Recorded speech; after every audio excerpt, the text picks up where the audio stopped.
Welcome to the future. A place where you can find anything you desire. If the burner gangs don't find you first. Where the fastest racers are artificial. And if you're human,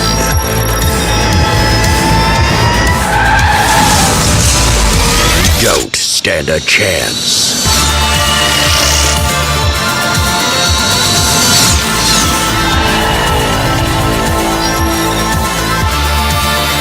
Star Circuit.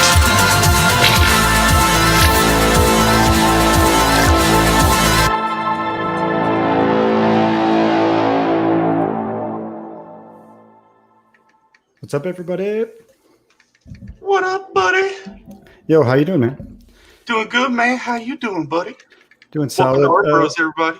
Yes. Another Wednesday, another big day. For me, at least, I'm doing tons of work for preparing Star Circuit for print. That's going pretty well. Yeah! I got the side book as well. The supplemental's taking a while to get put together, but it's running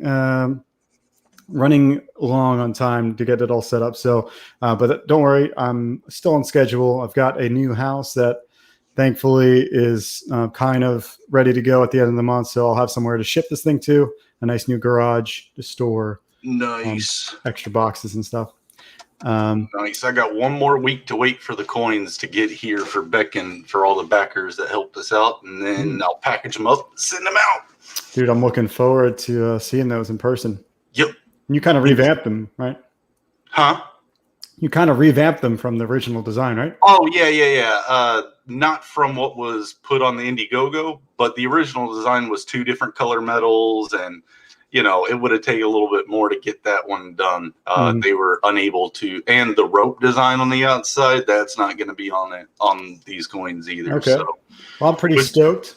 We've got several people in chat. I think this is a big opening for our players. Welcome everybody. We got new names. We got Nefarious. We got Mo Biggs, Infinity Comics. We got Global Frequency Studios. Samurai Knight came in with the first tag in. Yeah, and Samurai Knight is buddy? How you doing?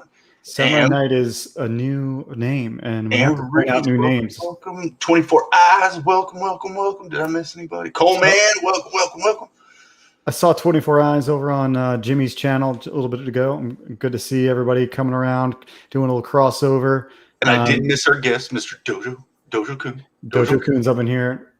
He's all over the place. Yes. Good to see everybody. And we do have another double feature. I've been trying to do these double feature kind of presentations of books and just talks because it just takes so much time to do so many streams during the week. So I'm glad to do them still consistently, but together. So today we've got another 2 creators, another 2 books, multiple creators. But the first book is the kind of, I don't know how you want to call it. DRAGONRAGE has got a second release. I don't know if we want to call it a second printing maybe or something. We'll ask and see.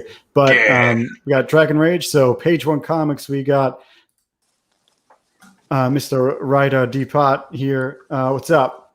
Hey, how you doing? Welcome, sir. Pretty good. And we're stoked to have you on for what would you call it? Is it a second printing of or just a second run?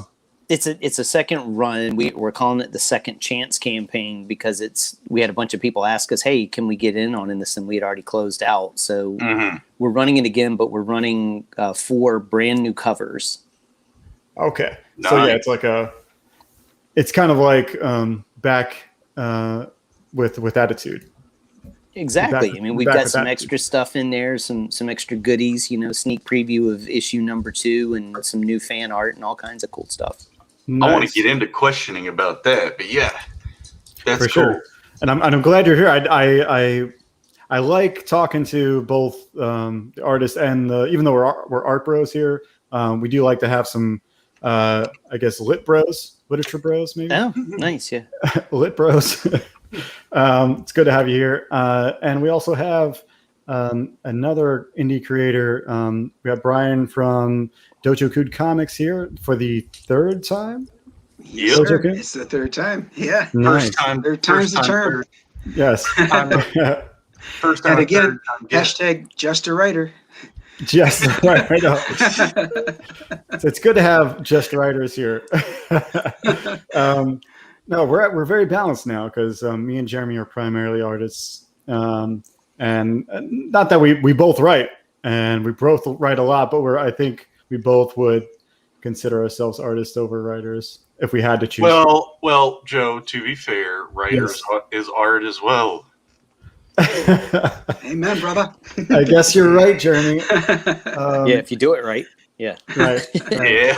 Well, it is a craft, and it's weird. The definition of craft, what's a craft and what's an art, I'd always get confused. I don't know what.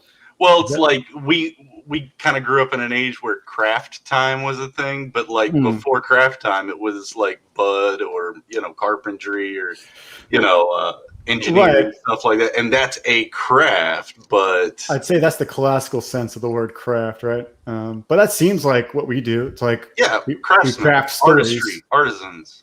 Right. You know, I think Well, at and one I think point the craft meant dynamic- vocation. Oh, I'm sorry. Go ahead, buddy. Sorry. I think at one point craft meant vocation. yeah. Interesting. I think the dynamic between the writer and the artist is kind of a lot like the dynamic between the lead singer and guitar player. It's like each one of them thinks they're the star of the show, and Right. It's kind of like the bass and drummer as well. They go hand in hand. Bass and drummers are like really good best friends usually because they have to kind of meld together. Yeah. That's really cool. That's a good take. We've got some new names popping up. We got K Manifestos here. You and Dojo Kun have a new channel, which I really enjoyed. I watched the first stream at least. I think I watched something else as well, but I really enjoyed it. And you guys are putting together or have put together a working list of all the streams that are out there. And so the CG guide. yeah, You guys are on it. I'll let you pitch it later on. Okay. After, but just want to give a shout out to K Manifesto, and we got Mo Biggs. Coleman, I think, is new in the chat, and Charles. Charles is here from over on page 1. You usually see him over there. Yeah. So Welcome. good times, everybody.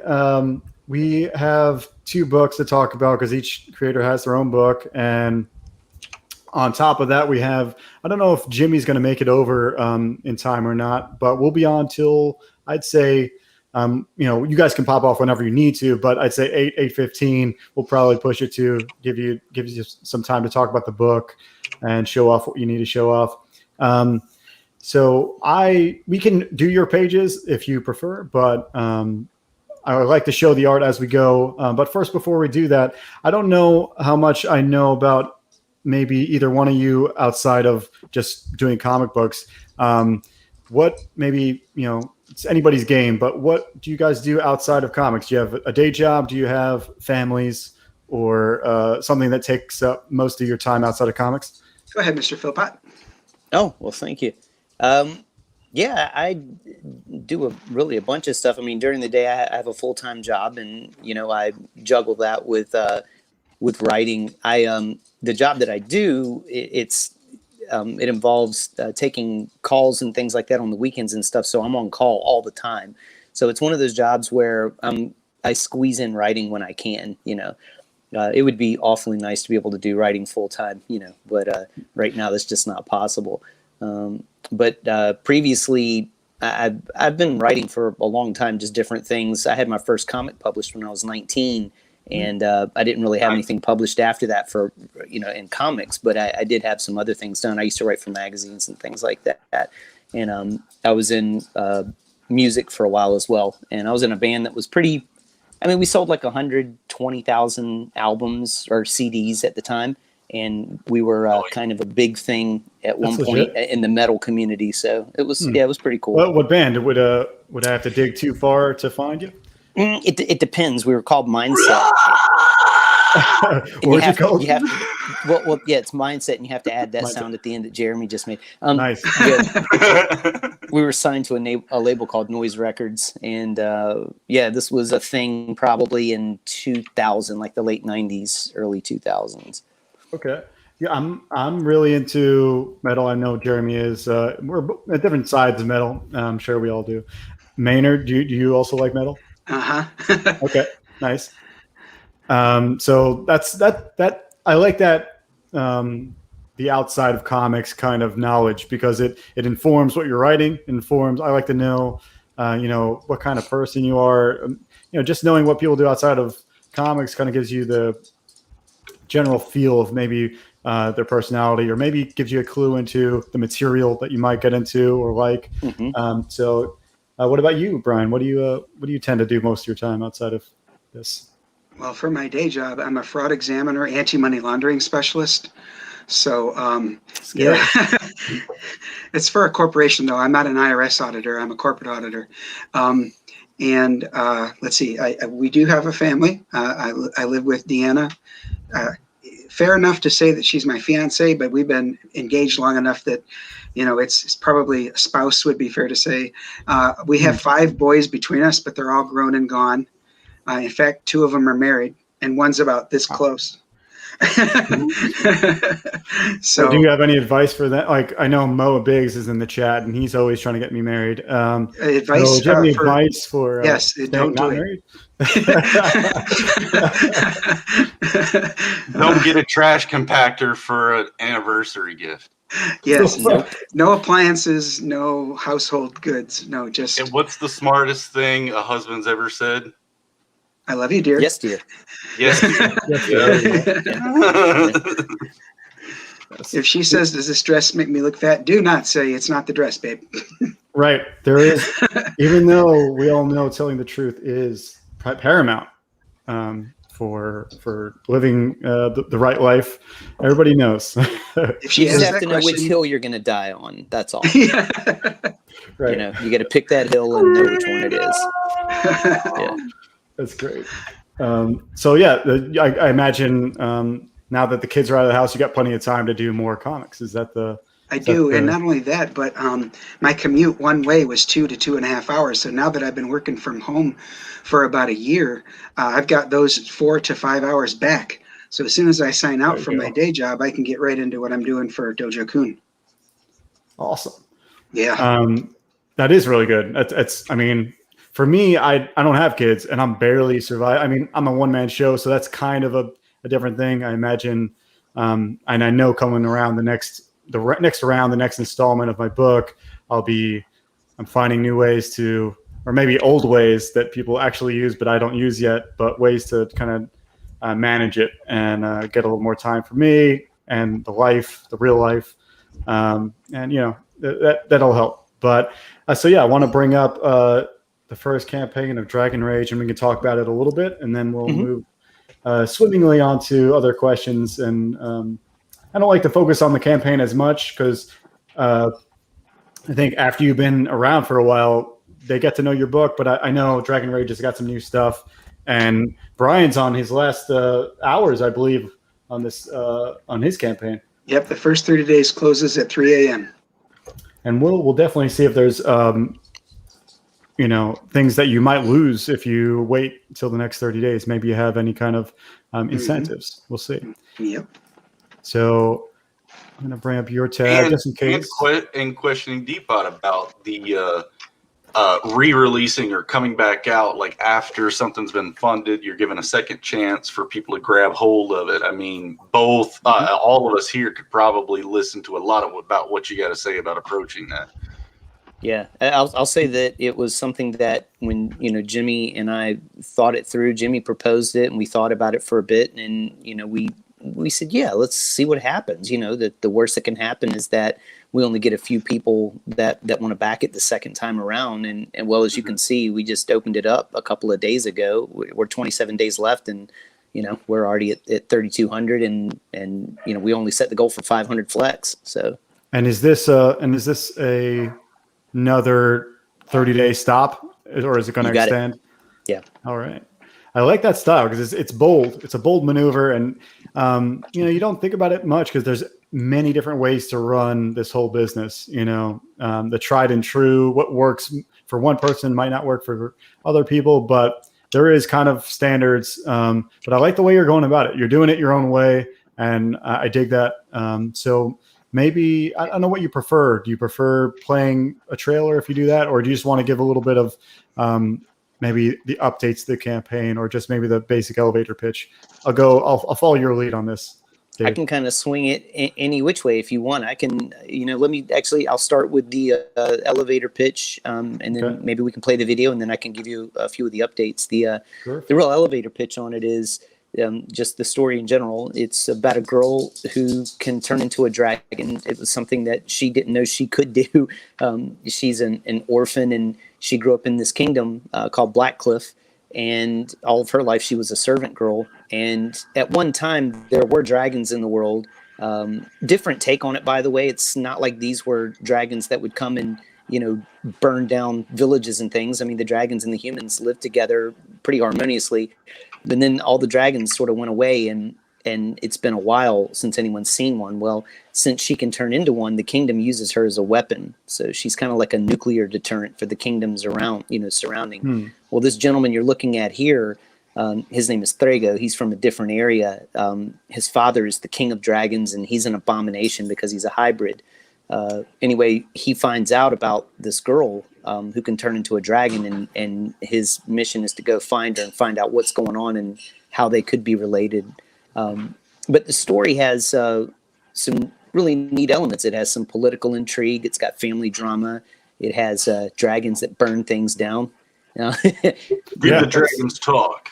Yeah. Yes. The dragons are. Yeah, I'm getting some Dragonheart vibes of now.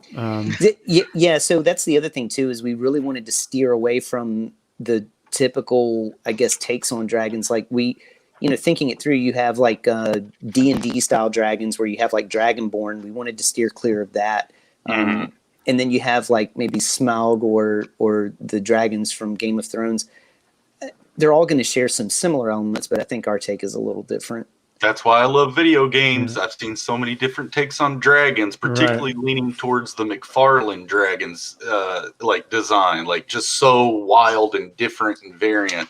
So I really like the fantasy stuff when it gets that weird. I like what I hear so far, though. Yeah. I like what I hear so far. We wanted to do something emotional. We wanted to have there's a love story there. We like I said, just family things going on. We wanted to take it in a different area, but there are also moments in there where we get to cut loose, and it's kind of graphic and gory. But there's also, again, like a love story involved in it too. So. Yeah, that mix. I always say, for me, what I learned for writing is that there's two parts to stories, and one part is very character development, very much intimate, and the other side is the plot points and like the stuff that pushes the story forward. And without both, your story will feel kind of empty. And I think the best stories are the ones that marry the two together. Without you noticing. Without you noticing, they propose. He proposes in the night without anyone knowing, and you end up with like a synergy, and like they bounce back and forth. Like you're going to get a lot of cool action, a lot of cool things that trick and lead the viewer on, but also a lot of good character development. And that's sounds like you got a little bit of both here, which is I can think paramount. I think it's important. Love the sword. Yeah. Love the sword. Yeah, so these covers right here that you're looking at, that one right there is Jazz Singh. If you guys are familiar with Jazz's work, Jazz is just amazing, man. He's done 2 covers for us. This one, this campaign, he has the exclusive featured cover, but Dave Finch stepped in and did another cover for us, man. It was just like a gift that just falls out of the sky. We had originally said, look, this campaign we're not going to offer. The first campaign we offered a Dave Finch cover, and we said after 30 days, that's it. It's out of print, and we stuck to it. Nice. And so now you have a second one that's only for this 30 days. Yeah, we didn't intend for it to happen, but he decided he wanted to draw Thrago on his show one night, and he said, "Look, this is for you guys, and that's our next cover." So we have another Dave Finch cover. You don't turn that down. Yeah, for sure. I mean, no you'd be fair. a fool. Yeah. Yeah, dude, if Prince says he wants to step in and play with your garage band, you don't turn him down. Right. Exactly. I like everything so far, especially just the basics of it, because a lot of stories kind of there maybe could be tweaked a little bit more if they're too convoluted. And this seems very straightforward. It means that you guys kind of thought this out, I think, pretty well. And I dig that. I very much encourage people to go look at these on the campaign. I'm sure we got some linkers out there putting. They've been doing a great job. Good. So go check out the campaign yourself, because seeing the art in full desktop form is great. Edwin's here. Riverbend Bear. Hello. It's beautiful. Yeah. Andrew Dahlhaus did all the colors, and obviously he's a pro, and we. It's kind of what we wanted to do when we saw we doubled our goal, and when we saw the money that we had, we said, well, let's invest it right back into the comic, and so we decided to go with the best that we could do. Eric Weathers did the lettering, Andrew Dahlhaus doing coloring. We all the comics are printed on really heavy stock, good quality paper, and the packaging. We're getting a lot of compliments on Twitter and Instagram. People showing off their packages when they get them. We're, I'll see if I can show it. But this is like I've got one sitting here. I'm getting ready to send out to somebody. I'll bring it up. So we have a mailer. This is a polyvinyl mailer that we ship all the comics in. And for the second campaign, we will. The first campaign, we had about 50 of these. And of course, we're using the Gemini mailers, and we threw a whole bunch of freebies, posters, stickers, buttons, extra comics. We just kind of, again, sink everything right back into the page one. We want people to see that when we put something out, when we make a statement, that we stand by it. Probably 6 months after the campaign ended, we were fully fulfilled. All comics were out the door. Nice. Dude, that's planning, and that's professionalism that you're not going to necessarily find with every campaign. So you should probably, if you're new to this campaign, take note, because at least you have that peace of mind. And I've got some other questions about it. First and foremost, is the interior artist all one guy, or who's doing the interiors on this first, I guess the second chance, or I don't know if there's new artists on it or what? Yeah, so Jimmy Reyes did the bulk of the art, and Jimmy and I really gave birth to the whole project. It was the genesis of the whole concept. It was Jimmy's idea.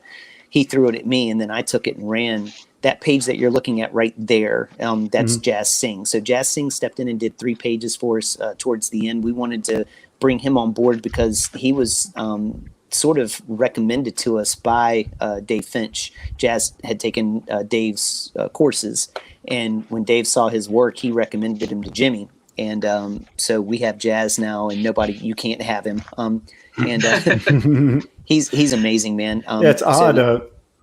I was going to say, at the same time, one of my little mentees, I don't know if that's the right word, but Art Jedi Josh, who's also a student of Finch, showed me Jazz's work, and is right before you picked him up. So I was like, oh man, this is a nuts connection that I saw, like somewhat of the origins of it, which is pretty cool. But yeah, how's the experience been with him?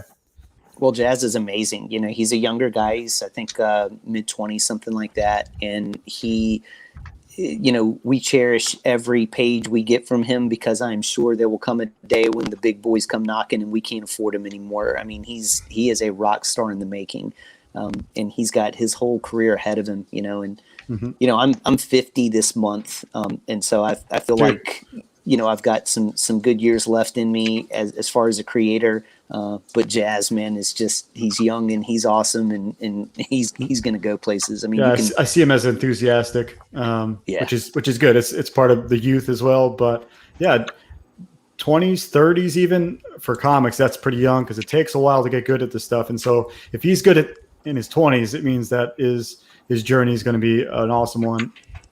So I'm psyched you have him. So he's got a few pages in this one. I'm sure he's working on future books with you guys. He is. Jimmy and Jazz are both working on issue number 2. I'm writing the script now, and they're both going to work on issue number 2. The way that Jimmy describes it is they're each going to take a section of it. So Jimmy wants to start at the front, Jazz wants to start at the end, and then they're going to write their way to the middle, or draw their way to the middle and see what happens. That's another Jazz Singh page right there. Yeah, I think I saw him work on Yes. this on stream. Did he do this on stream or something? Yeah, he did. Yeah, this is really cool. I think everybody would agree. I feel like art is, for me, there's a binary, there's like a moment where start checking all the boxes of composition, lighting, a few mistakes, just even a few risks, like with that leg, it helps. Everything is force perspective, whatever it needs to be there. And for this one, even storytelling is really well done. I like how it loops into the next panel with the tail. But yeah, so for me, a binary, all the art that I see is a binary yes or no, and this is clearly a yes. And I think naturally everybody has that feeling. Yeah, and it helps that Jimmy inked all of it, so it kind of helps glue it all together. I'll say that Jazz's style is kind of a neat mix between like Jimmy and Dave's, and it's I think it's beautiful stuff, man, and it gets me excited every time I see it. I get pumped, and it makes me want to write more. I'll tell you that Jimmy. Oh, I'm sorry. Go ahead. I was going to say this might be a first where Jimmy's shilling Dragon Rage over on Barden Bros channel right now, and so it's like a double. You're like covering all your bases right now. Yeah, we are streaming. I'm sorry for interrupting. Go ahead. Oh no. I was going to say that it's just neat to see the synergy between Jimmy and Jazz, and the way that they play off each other. When Jimmy drew. There was an image he drew of Thrago that made me completely throw away and scrap I had a second issue already written. I had a 24 page script, and I completely threw it away just based off of one image that Jimmy drew, because I was like, well, I want to go in that direction, and so I had to restart. And but that's just what happens. That panel right there with the burned bodies, that's what really sold me. Out of everything else, I love the dragon, but when I saw that, I was like, oh man. Well, what sells me is just the same kind of, we'll say the same lines of action going from the dragon down to this. Keep the same curve, and it's got this kind of beauty line between the both of them, which for us at Art Bros, we like to critique art, and we always joke around about making a stamp, which maybe eventually will come to fruition, but we'll stamp it with our Art Bros, and this would definitely get the stamp from the Art Bros. So yeah, we got some nudity. Yeah, I wrote a butt in there. I was like, we got to have a butt. So here gotta have a butt, dude. Yeah, my bum is on the page. My bum is on your page. So that that's taking it back, isn't it? Yeah. So that's Nuri. She turns into a dragon. And look, the real deal is that I don't know if you guys know Comic Book Bob, but he posed for that. So that's a dude. I can see the likeness. Yeah. Yep. It's very, very similar.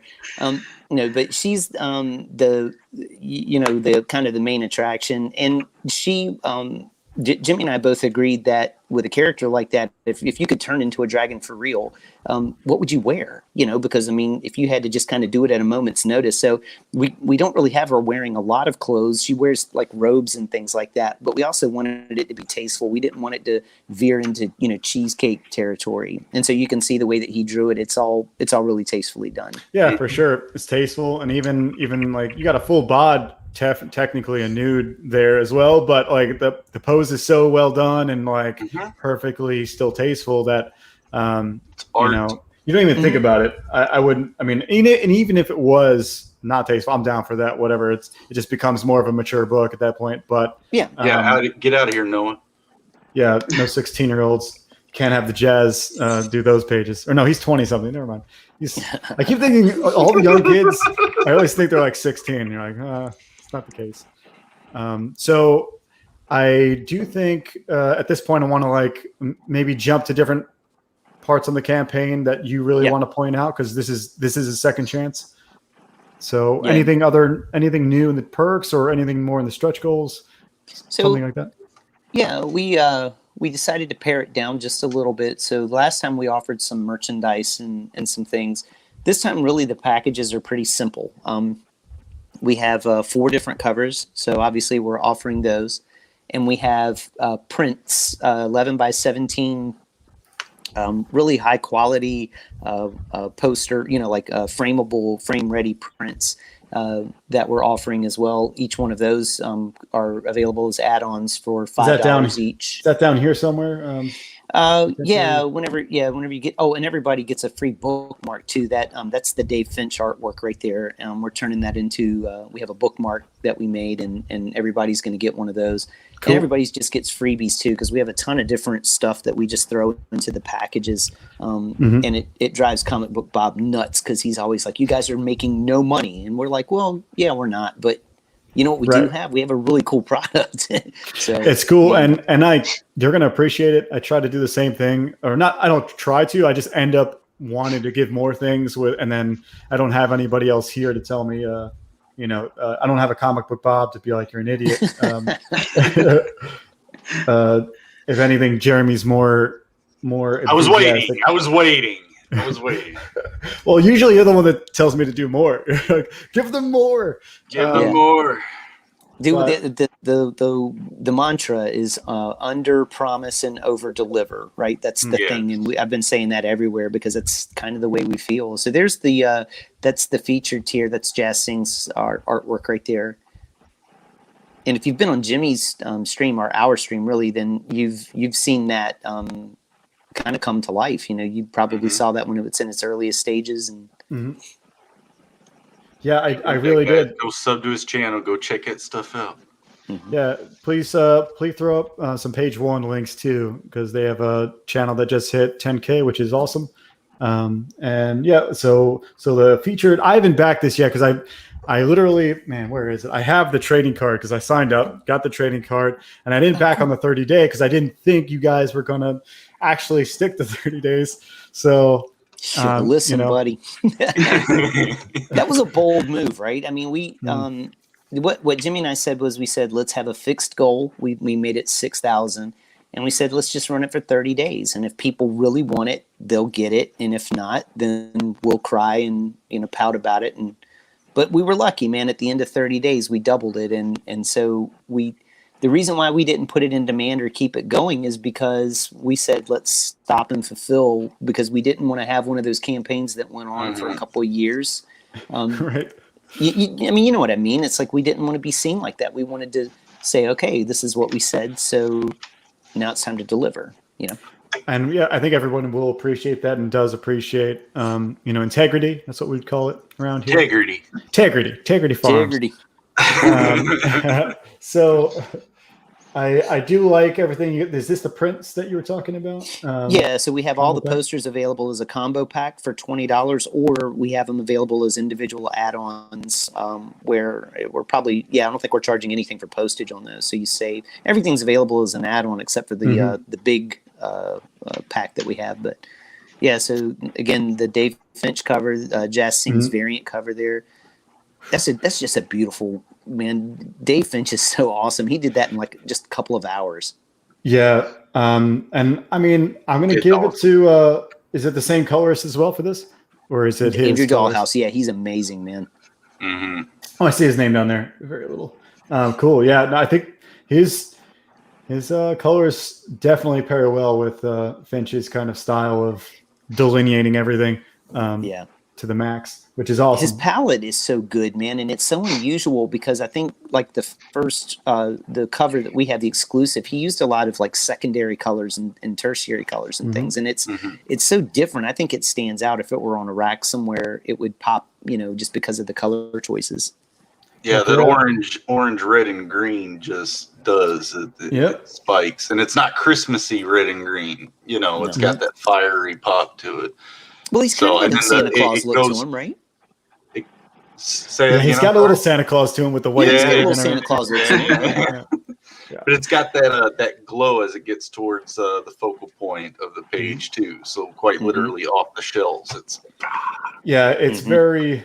It's killer, and I like Jazz's work, but it's going to be hard to pass that one up. What I do want to do is keep a steady pace. Any last words before we move on? Potentially, I do have another question for both of you, and then we'll move on to Dojo's book. Dude, are you going to kill me? You said any last words? What? Last words. Anything relevant? I thought we were doing so well, Joe. The last word on this is that, hey man, if this campaign were to stop right here, just where we were, I would be happy. I appreciate everybody, and I appreciate the fact that that people took a chance on us. We're relatively unknown. Jimmy, of course, has a bigger name out in the industry, but everybody's really taken a chance and embraced it. And we really appreciate every single person who's backed this. And so, if you're interested in this at all, it's available for another 27 days. And if not, we're going to have issue 2 coming out, hopefully this year as well. So, when you get a chance, go to pageonecomics.com, and that has links to just about everything we have. Yeah, Joe, don't forget. I will not. This time I got 27 days. In fact, we have a countdown timer on there. I know, and I think that's brilliant for guys that are actually doing that. I would recommend that. That might be a must-have for anybody that's trying to do a 30-day thing. That's another Jimmy Reyes brainchild right there, by the way. Good. Jimmy's dude. He's I think as much a good businessman as he is like a good artist. It's odd to get those combinations, and I'm learning from the best. I'm not good at it, but I'm really good at watching people. And stealing their ideas. Right, emulate. Joe, I got to tell you, they always say imitation is the highest form of flattery. So, yes, and I'm all about it. So, I have a question for both of you before I'm going to leave this up, but I'll just stop sharing this one. But I have a question for both of you again, because I like to transition with more things outside. I'd like to know. Like potentially your process for coming up with maybe ideas. Since you're both writers, let's talk about stock writing. And for me, I know for Jeremy's been working on a project that's really long running. World building. Yeah, he's been world building for decades. So for me, it's been a few years. I spent 4 years on my project. So I want to know, how long has this been running? Your project for whoever wants to answer, go for it. Go ahead, Dave. Well, yeah, I was about to say I can maybe take it, and then we can turn it very elegantly over to you. Yeah. So with Dragon Rage, we started this last year, and I want to say it was maybe March or April. By May 26th, which was my birthday, I had the script completed, and we've been just kind of working on the story ever since. As far as process goes, I used to, when I was younger, I used to sit down and do a lot of backstory, a lot of world building. And then these days I've sort of changed my mind on that. With a lot of what I write now, I just kind of jump in and go for it.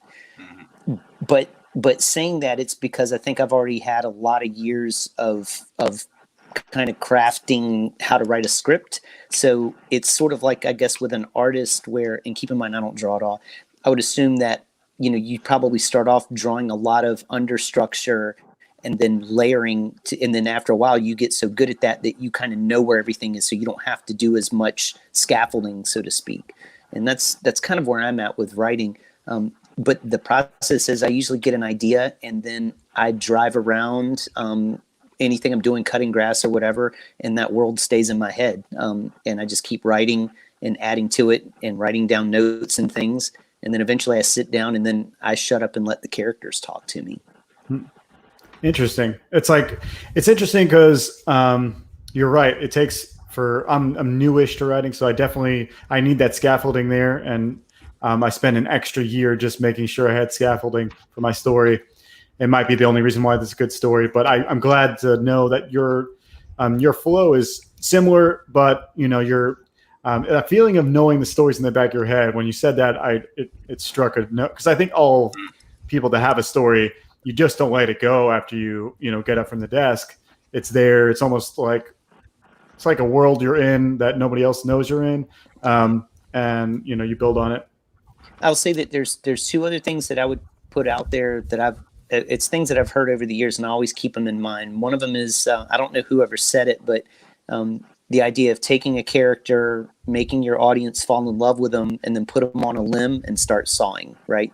And that's one thing that I keep in mind is, have your character be somebody that everybody falls in love with, and then just start putting them in peril. And I think the second one is that in every conceivable moment is is think, what would I not do here? You know, what is the last thing that anybody would expect? And then take that idea and run with it. Play a huge game of what if, and don't be afraid to veer out of comfortable territory, you know, and take your characters in places where it's like, this goes completely against where I wanted to go, but let's see what happens. I like that. It's very similar. I know the goal is to make drama, and it's a good way to make drama for sure. I'm reading I've always loved Hitchcock movies, but recently I don't know if you've read this book, but it's a big book. It's the only interview he's ever done that was any like really substantial information. He did a 60-hour interview with this French guy, and I bought the book, and there's like gems in there. I think it's a must read for any writer. I suggest you go find it. I forget the guy's name. It's a French name, Trophée or something. I forget his name, but if anybody else knows in the chat, let me know. But what about you, Brian? How does your writing process work? So, yeah, I think it's a good segue that Dave mentioned scripting. I've been an actor since I was a 6th grader, so a lot of my approach, I'm writing a comic book as if it's a screenplay, even though that sounds, you know, like too ambitious. Like I don't know if this is ever going to be made into a movie, but that's how I write them. And I write them with beats and as if I was directing a cameraman, and that's my artist. So I'm trying to think of how would this be viewed from different angles, and that's how I write it. And I mentioned to you before that my commute was super long before the working from home thing. And I would, although I'm a huge music fan, I would shut the radio off, and I'd have 2.5 hours to and from work where I would be writing, and I'd get home and I couldn't type fast enough to write all the things I wrote while I was driving.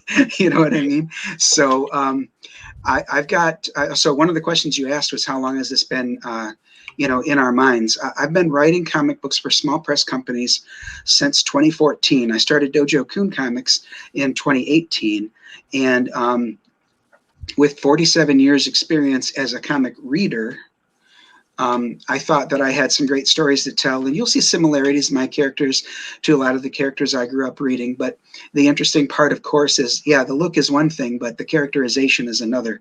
So, yeah, does Siamese have a similarity to Catwoman or Black Cat? Yeah, I would be silly to deny that. But at the same time, they have a similarity to Miss Fury before them.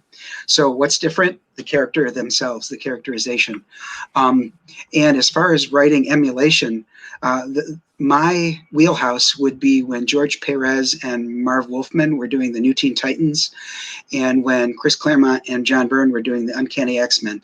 Now, I'm not saying I'm as good as Wolfman and Claremont, but I'm saying that's the kind of writer I want to emulate. I want to write that these characters have conflicts, even among their friends and family, but they resolve them in, you know, reasonable and realistic ways. Not just the conflict between them and their supervillains. They're going to disagree about approach now and then. And like Dave was saying, you've got to put them in peril, or there's really no, you know, drama to bring you back next time. So yeah, not everything's going to go Siamese's way. Right. And there's a number of things that you're like, oh, I wonder. You know, I mean, logically, you're thinking, well, they're not going to die because, hey, then the comic book would be over. But you still wonder, how's he going to get him out of this one? So, you know, I gotta come back to see how that happens. So that I'm writing for a suspense purpose as well. That's excellent. I like that explanation. I know we all write a little bit differently, but I come a little bit from the same angle as a little bit of a screenwriting position, but I'm doing the art myself. So it's like this mix of me coming from that approach, but also doing it the Marvel way, where I have the idea, I draw a lot, come back, do some writing, draw a lot. And it's a weird process. I'm going to share your screen because you're sharing your own screen. I just want to make sure you know. Yep. I'm going to do that before I bring it up. Who knows what you got over there? Don't dox yourself. There we go. Did I do good? All right. Awesome. Awesome. So, you know, I remember to share audio, but I've showed the trailer a number of times. So instead, what I'm going to do is I'm going to talk about some of the things that have changed since I was last on your show. One thing was that all of these pictures are now in high res, so they're much easier to see and discern if these artists are great. And, you know, I'm biased. I think they are great. This is the Barton Brothers limited edition hardcover. There's only 50 of them available in its own tier, and 35 are already sold. So there's only 15 left. Now, there's only a few hours left in my first 30 days. I'll be honest, I'm likely to go into another 30 days, but we'll see, because it's slowed down a bit, and I'm hoping, of course, for this countdown bump, but we'll see how it goes. Yeah. I don't want to make any promises. I don't want to make any snap decisions, but if I go into the next 30 days, then there are going to be two things that aren't available anymore. One of them is just a matter of an opportunity, and that's I'm having a fan art section of this trade paperback. So that's going to end at tomorrow morning at 3 a.m. because I need to be able to put these print files together over the course of the next 30 days so that they're ready. The book is all written, it's all drawn, colored, lettered, etc., because this is a trade paperback of the 4-issue miniseries Siamese. So the only thing left at this point to do is get the add-ons made, like the keychains and the posters and things like that. And I've got various vendors providing those, and they've given me various lead times between 2 and 3 weeks. That's not bad. I've scheduled this to be fulfilled by September. I believe that I could do it sooner than that, but like Dave said a little while ago, I'd really prefer to under-promise and over-deliver. Sure. I suspect this will fulfill before then. Now, something that I made available since we last spoke, I'm going to skip down past the art for right now. I know you guys want to talk about the art, but this piece of art here is by Zilson Costa. Zilson is the interior artist on Siamese number 3 and 4. So that's why I wanted him to do this. And this, Joe, you're well aware because one of your characters is on it. I asked, 8 different creators for 13 of their, hottest babes, and they are included here. So I've got Mother and her mech from Global Frequency Studios and their Mavericks. I've got Dave Brink's Genuine Comics provided American Bliss, Perfect 10, and Snow Fox. Matthew Fowler with Dixie Rose. My own Siamese and Breathtaker. Kimosabi, Lee Ryan Carver with The Boss from The Companymen. From Star Circuit, Joe Catapano's is it Terran or Terran? Terran, okay. From Cerebrum, this is Angel, which is Black Rose Comics / Dave Dominguez. And then from Clint Holinsky's Codename Killswitch, I've got Neon and Rebel on this. And what this is, when I say on this, it's a metal print. And Phoenix Animation, of course, is providing it. And I happen to just get it in the mail today. Oh, really? Let's bring you. This is awesome. Let me bring it up. It's an exclusive? This is the first time I'm showing it, yes. Whoa. I just got it today. You've seen it right here on Art Bros. Ciao! Isn't that really nice? Cool. Raise it up just a little bit higher. There we go. Ciao! Give it a little twist. Phenomenal, doesn't it? Yeah, I dig it. Yeah, something about the metal sheen, it just works for a certain type of art, I guess. Yeah, and he did it on white metal, so because there's so many characters on it that either have a white costume or white hair or whatever. So, I mean, even Breathtaker's eyes glow because it's white. Cool. So that's very cool. Very cool. Those are available as a perk on their own, but those are also an add-on. So if you wanted to get the book, you can also put that on your purchase as an add-on. So that's someone just recently suggested that. I'm like, yeah, why didn't I do that? So now I did. That's awesome. Now I know you to the people. That's right. So I know you guys want to talk about art. So I wanted to talk about particularly, let's see. Well, this page, which is by Mike Salter. He's a fine art portrait painter who did this. This is the girls having their run-in with the TSA. Their arch nemesis. That's right. And then Zilson Costa did the interiors for these next 2 pages. This is them facing their antagonist named Rain, which is an homage to the Beatles. That's a B-side. And then this here is where they are facing off against the Doberman gang, and they have been, against their will, turned into werecats. Whoa. So, and one of them wants the antidote, one doesn't. So you can read the trade paperback to see what comes of that. That's pretty cool.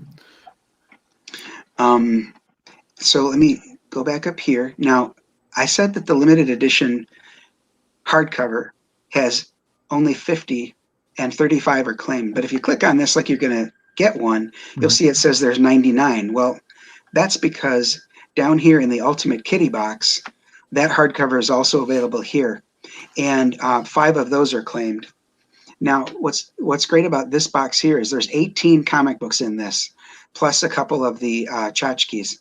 But I also say on this tier that it'll be in a slipcase, but all 6 of these up here are 100 pages plus, and 2 of the books here are over 100 pages. So it may have to be in 2 slipcases. I don't want to jam them in there. This is all 12 of the issues previously published by Dojo Kun Comics.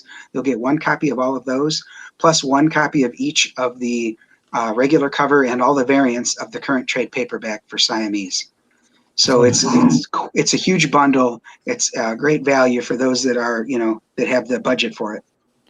Yeah, that's great. That's so much in there. A lot of thing you notice sometimes with, especially first timers, is their high end cap is very low, and with yours, I think 300 is a good amount because you're, there's a lot of people that do want to maybe the mainstream industry is not providing what they want to read, and you're about to provide, and you're about to fill this void for them. So yeah, I appreciate that. I remember the last time you were on, I had suggested catnip pouches. Yeah. That come to fruition. Sorry, that did not. Yeah, it's interesting, Joe, that this is my first time. This is definitely my first crowdfunding campaign and my first participation with CG. But obviously, with 12 issues published before, this isn't my first foray into comic books. I've been at this a while, like I mentioned. So you can back with confidence that I know how to get a comic book published. Fulfillment, Deanna has offered to help me, so we're going to get that stuff out ASAP. Awesome. Yeah, I didn't want to imply that this is your first rodeo. Just needed an example. But yeah, the campaign is looking great. We critiqued a lot of this art last time, or maybe the last both times. But we enjoy. We went through almost all the characters on maybe the first time around. Yes, that's right. We did. Yep. So yeah, go back and watch Art Bros, because I need the watch hour guys. So I need as many people putting this on during the day as possible. So you can go check those out. But do you have let's just say you get the Barton Bros exclusive one. Do you have add-ons? All this is enabled to add? Oh yeah. Let me scroll down to the add-ons. You can add any of these other variant covers on. You can add on, let me jump down here. A little bit further. Here we are. There's a patch for $5. There is chibi stickers for $10. All 6 of these are available. That's good. Who did those? That's Alex Thompson. Okay. I actually found him on Etsy, and I think he does a great job. To be fair, I did ask 6 a.m., but he was booked and couldn't provide. So I found this guy, and he's super good to work with. And I asked him to do Breathtaker, for example. He does like 6 or 7 different versions and asked me to pick which one I like best. So I think that's cool. It's like, wow, dude, that's amazing that you give me so many options. I like the accents with the color kind of isn't that great? Behind it. Yep. He does provide them without, but I really like the circles, the circle shadow, and then the one behind. You're right. There's a poker chip available. There is a metal enamel print or enamel paint on metal keychain. There's a canvas print, and this artist here is Cy Lim. He's the co-creator of Siamese. He's an artist from New Zealand. And then this is a comic book sized print that's Siamese by his I guess his art name is Puste, Puste, and it's Siamese with Deanna Hemmer of the Angels. And I'm sure I've mentioned before that her miniseries will follow the Siamese miniseries, and we're almost done with issue number 1 already. So that one will follow quick on the heels of this campaign. Very cool. And then there are stretch goals. The first one is unlocked. We are $58 away from unlocking this one. Yeah, you're very close. What's the actual number you're at right now? Do you know? Okay. Actual number is $59.42. All right, guys, I got a bottle of wine. I'm about to. You're I'm gonna about- get a bump probably. Look, it's sparkling wine too. I don't even want to drink it, guys, but I'll do it if we hit 6K. You know, Awesome. So please, I'm also everybody. close to 100 backers. I'm at 91. I can taste it. Awesome. We just got a few hours left in this first 30. It would be awesome to hit 100 backers. The next stretch goal, which I haven't determined the dollar amount yet, I'll be honest, it'll probably be 7,000, maybe 8,000, and it'll be this challenge coin. I would love to provide that because these are so cool and this looks great. And then the last stretch goal, I'll be honest, might be a little lofty based on the pace of the campaign so far, but this is fully articulated 8-inch action figures. I've talked to several vendors, but one of them is got the shortest lead time and about mid-range on the price. So that's the one I'd like to go with. Dude, that would be really cool to see. Nice. But yeah, it's tough too. I mean, believe me, I was working on my 3D print and doing anything extra besides the book is like, oh man, it's a challenge just to do small little things. So things that involve many people, multiple processes, you know, back and forth of feedback. Exactly. Takes a while. So we appreciate all the you know, the extras you're putting into this. I think that's a big deal. Give him the pickle. Yeah, man. So yeah, this is great because one, you know, we have kind of almost like both of you guys going into this last 30 at the same time. Almost, you're only a few days apart, so you pretty much have 30 days for each one of these guys, give or take some hours. But Welcome to the gauntlet. yes, the last 30 days. The CG Thunderdome.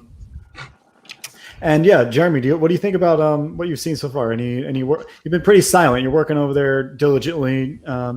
Yes, as well, checking out all the awesome stuff. We've had Dojo Kun on before, and I've always loved the stuff that he puts out there. D-Pod, I mean, DP Pod, I mean, is it, did I get it right the second, first, or neither time? Yeah, so my last name is Philpot. So he said yes. Yeah, when I was a kid, kids used to call me Peapot, and boy, I would go on your ass if you did that. But now I'm an adult, and it's like, okay, Peapot's I was very cool, sure I'll to put roll the with D before the Peapot. Yeah, man. No, Peapot's fine, man. You want to call me that? I'm totally down with it. I've been called a lot worse, you know, since then. So. Yeah, I mean, the comic that you got going too. I mean, it looks well thought out. The style in and of itself, like Joe was calling out, it's got its strengths in every area that was put down. So, as writers, both of you guys, to collectively be able to direct something, I mean, congratulations for being this far. Good luck for the next 30 days. But guys, that's awesome. I mean, congrats. I mean, Joe too. So. Yeah, for sure. I think you guys, anybody who's doing a campaign, you don't really realize what kind of, went really dark. So that might just because of my screen. It's a little better. So you don't really realize how much effort it takes just to do the campaign, let alone actually make the product, or in our case, the story. So for both of you guys, it sounds like there's nothing left to do for Dragon Rage, right? It's in terms of no, it's I see what you're saying. It's a done deal. So yeah, the turnaround time on that, we are putting a tentative fulfillment on that for July. Okay, so we just have to do the printing, pretty much, kind of get it ready to go, and then the actual all the legwork of doing the fulfillment. Which, by the way, I just want to put this out there: if you have never fulfilled before, it's something. We had like 260 backers on our first campaign, and I told Jimmy, I said, you know what, brother, you did all of this artwork. Allow me to fulfill it. And Jimmy was like, you know what, man, I'm going to do that. It was like 2.5 solid weeks, 3 to 4 hours every night of just getting it together. I have a process now, so I'm a little faster at it. And if anybody wants any ideas, feel free to hit me up on Twitter or go to page1comics.com and look me up. I'll be happy to share with you the things that we did. But man, it is work, and don't let anybody tell you it's not. I may have to take you up on that. What was Mo saying here? They call him DP Pop because he front loads and back loads his campaign. Easy there, Mo. That's dangerously close, dude. I'm a family channel. I'm not a family channel, but no, that's I'll need some advice too. I have programming language, Joe. Come on. Yeah, that's right. I have plenty of ideas to streamline it, but just never know. I've never done it before. You're going to come up with just can't, who knows? The printer might just shut down on you or something. You never know. Everything. I mean, even just looking at getting the labels, I mean, just who you're going to go through for your postage and just even sitting down and figuring that out was something. And, you learn as you go. And now, like I said, the process is really streamlined. I could crank it out now, but man, when I first started doing it out, for a second, I got panicky because we'd set a goal. We were like, look, we want to do this as quickly as possible, as accurately as possible. And I think we accomplished it, but it was a little nerve-wracking at first. I bet B-Rose is in the house. What's up, B-Rose? Oh, plenty of people have been in the chat. I've been kind of neglecting because we had such cool projects, but you're definitely right. There's so many things that you can adapt to and get, more streamlined. And, I'm looking forward to it. I got, my girlfriend to help me out. Compared to, I think I have way more trouble just like getting it print ready. I'm such a perfectionist that once it's out of my hands doing that and fulfillment, it's going to feel your good. Anxiety is going to go through the roof. What? Oh, when it's at the printer? Your anxiety on how the final product is going to look. You're just going to be like drinking box wine every hour on the hour. Look, man, maybe that's all my plan. That's all my plan to get more box wine. We lucked out, man, because we had Jimmy, and Jimmy Reyes comes from a background of doing graphic design, and that was all him. And he put the whole thing together. He's the one that stressed out over it, and it looks really, really good. And so I didn't have to do anything in that department. So I got lucky. Yeah, I'm definitely modeling. I was thinking about, I was either going to do the poly bags or the tape, but I see you guys do both. I don't know what I'm going to do either or. Dude, let me tell you right now, go with the poly bags, and let me tell you why. Because if you do just the Gemini mailers, you've got some people will take the Gemini mailer and mail it out as is, and that's great. But your instincts tell you to maybe wrap the ends of it with packing tape, so that way nothing gets into it, rain and stuff. It just takes if you drop them in those poly mailers, you put one strip of tape across it and you're done. Right. And it looks so good when it shows up at someone's house. You can probably get those things for about $1 a piece. I would advise going with them. I think I'll do that. The thing is, I have to kind of get both because a lot of my tiers are require more space, bigger boxes, so I won't be able to bag everything. But and I do want some kind of logo. Maybe I'll do stickers. I'll stick some stuff on the cardboard boxes for those bigger ones. Billy Basco wanted me to ask, who decided on the girl's haircut for Dragon Rage? She's become one of my favorite girls in comics from just the cover. So I want to talk about that real quick because it was something I saw one day on Twitter. And look, I know that Twitter can be a cesspool. The thing is that her hairstyle is something that it's part of what she is, because whenever she becomes a dragon, it's like the crest. So if you notice that Thrago has kind of the same sort of like an undercut. And then after Jimmy did the hair design and the hair color becomes important in the story later, all of a sudden on Twitter, man, I just saw a whole bunch of people posting pictures of a similar hairstyle saying, your character's feminist or SJW and all this stuff. And I was just like, man, really, do we got to do this now? I was like, we put all this time and effort into the character design and now everybody wants to take shots at it. That's kind of the history of the hairstyle, is that Jimmy is basing it off of a design because she's able to turn into a dragon and it becomes part of her look, I hear you.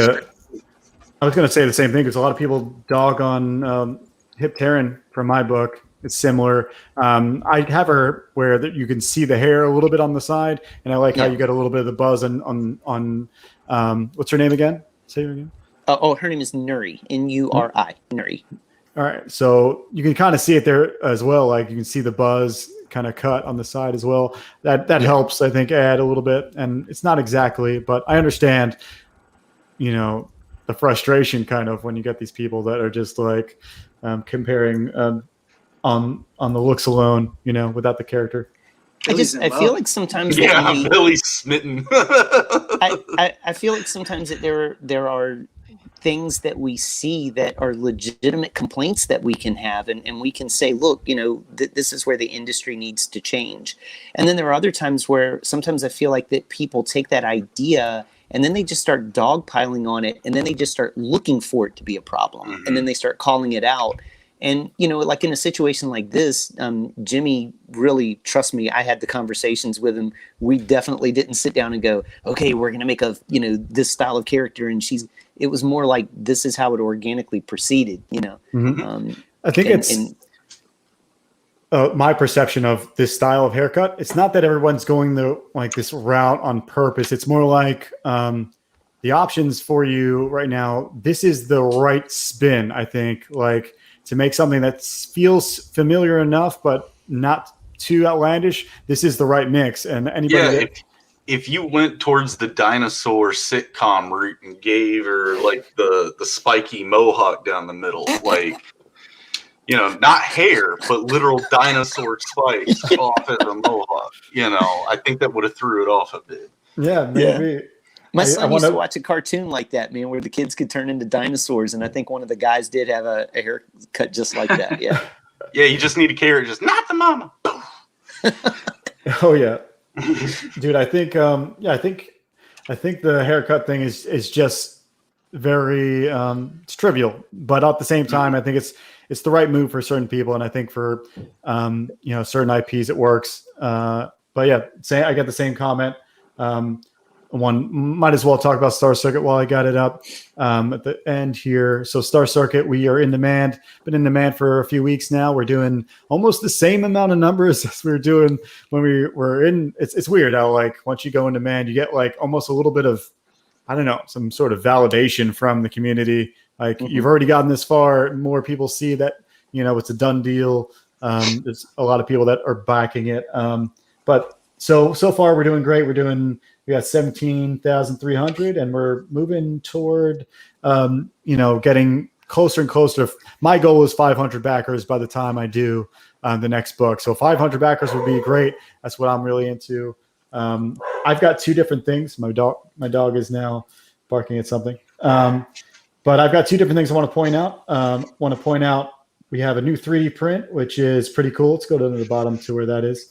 But a 3D print for us means not a character, but a motorcycle. So in this story, it's called a burner. It runs off of this bike, and all bikes in my story run off of data. So it's kind of like a Tesla brake where the brake, whenever you brake, it charges the battery for a Tesla car.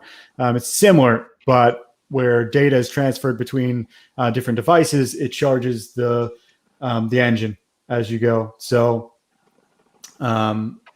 it's really just the battery in some ways. I don't know why it loaded really weird from the bottom almost. Come on, page. It's right above. So let's get there. I don't know why we're chugging so bad. Wow.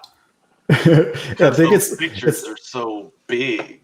No, it's really just my internet. I think the storm is not doing me any favors. We're almost there, guys. Links are in the description. You guys go check it out. So here's the bike. This is the 3D model version. If you go down, this is what you actually get. It's unpainted until we get a painter. It could be Art Bro Jeremy. We'll see. However, right now it's just a 7-inch by 3-inch model, and it's killer. You won't ever find a 3D print this clean. The guy I've got is just an expert about this kind of stuff, and it just will look amazing on your desk. We're actually thinking about doing a competition, so go ahead. If you get one of these bikes, it's $60. We'll ship it to you nice and packaged well. Don't worry about that, but we'll even primer it for you. So it's gray, so it's up to you if you want to leave it gray or paint it up, because in the new book, we're going to have a little competition where whoever does a great design for the new paint job will put you in the new book. So go customize Gundam all over that thing. That's what I'm going to do. I'm going to beat it up, scratch it up, carve some designs into it. Yeah.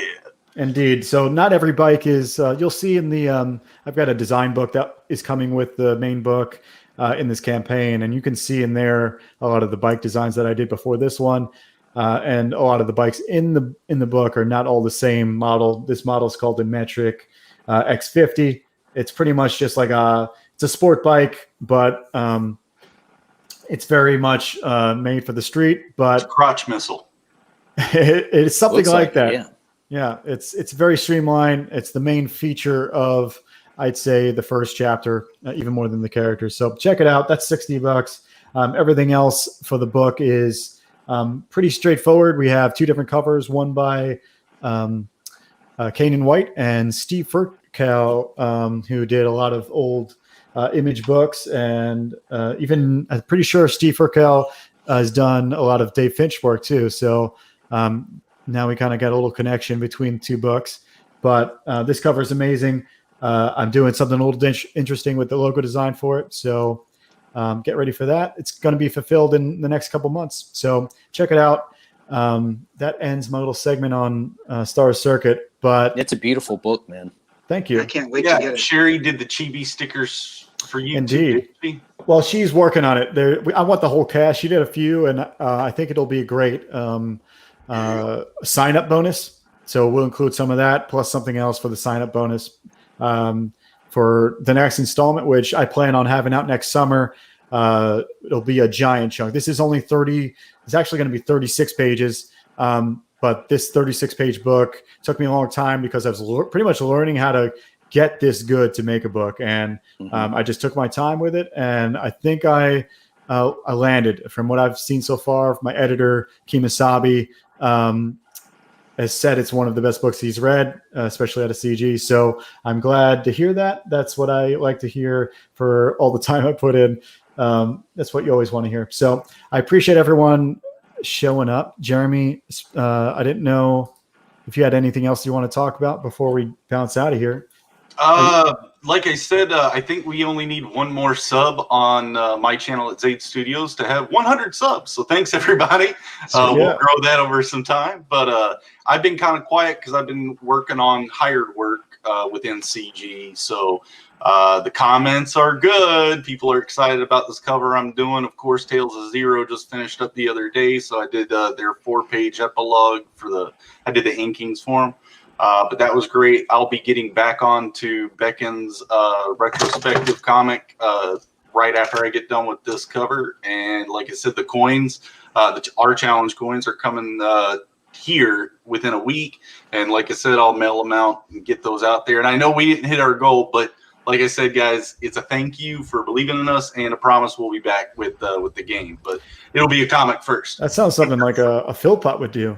You know, give out something even though you didn't even fulfill. Yeah, that's what I was you didn't hit earlier. Is like if you haven't done fulfillment yet, it's like, yeah, I'm kind of mad I didn't get to experience that. So I'm gonna try a little mini rail, my own way. So, heck yeah, that's awesome, man. I think everyone's gonna be excited when we see your first CG work out there. Biggs, if you like simians, you won't be disappointed. I haven't seen Resistance Publishing. I don't know who's friends. Have you seen Resistance in the chat before? I think we have a couple times, yeah. Okay. I'm always in the midst of the guests and whatnot, so always missing Thanks, things. Billy. But yeah, thanks for coming on, guys. This is number 39 for the channel. We just hit 1,000 subs on this channel. We're very close to being monetized. Huh? Yep, that we did. We did it well, and we're just trying to get watch hours. So please watch. I got a lot of art videos, art tutorials on the channel.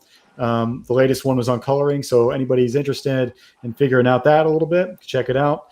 And yeah, let's just go around the circle or the Brady Bunch squares and say where we can find each other on the web. How about we start with you, Mr. Philpott? Yeah, sure. Probably the easiest thing to do would be pageonecomics.com, and you can find all of our links to various social media and our email addresses there. Awesome. By the way, dude, you look nothing close to 50. So good job, bro. Thank you. You're killing it. Dude, you're my new favorite person. I wonder what he's going to say about me because I'm even older. Dojo, you're just chopped liver over here, buddy. I'm older. That's okay. You can find me at Dojo Kun Comics, at Dojo Kun Comics for Twitter, and dojokuncomics.com. All right. Nice. And anybody else throwing out links? College. Look at that sweatshirt. He's the young in here. Who's the mods in the chat? I can't see on StreamYard. If we have some, please throw out some links to these two websites if you can. And Jeremy, I know we can find you in a couple places. You can find me on Twitter at Studio Zaid. You can find me at YouTube at Zaid Studios. You can find me on Instagram and Facebook at Zaid Studios. We also have ZaidStudios.com. And then on Steam, you can actually play Beckon's Prototype right now. And it's going to be there for as long as I keep it up. So just go over here, play it. Let us know what you think in the discussions. And yeah, keep follow us over there to keep up with the magical simians. The magical simians, dude. So I have a couple places you can find me. Obviously, here you're at one of them. The other place you can find me is on Twitter. We are I keep thinking I'm a business now because I got a new business called Veravia Studios. That's a new thing for the comic, but you can find me at Catapano Art there. You can find me at Catapano Art on Instagram, even Facebook, even though I'm not there very often. But I do kind of link my posts there as well. If you're around, you can go and like my posts like my family members do. And that's pretty much what it's good for these days. I appreciate everybody showing up. It's been a great week. I think we got stuff lined up next week too. So we got more and more creators that are wanting to promote and check things out. I have a mixtape as one of my stretch goals on my comic. So if you get any tier on my comic, you will get a mixtape full of 6 or so various artists. Some of them are really, really talented, including Ryan Wynn, including Vosto Synthwave. But it's going to be a great, and Dark Gift Comics did one too. But we've got great music on this track. And here's a little teaser from Vosto. We're going to end out on this. Thanks for coming, guys. Thank you. Appreciate it. Thanks. Bye, guys.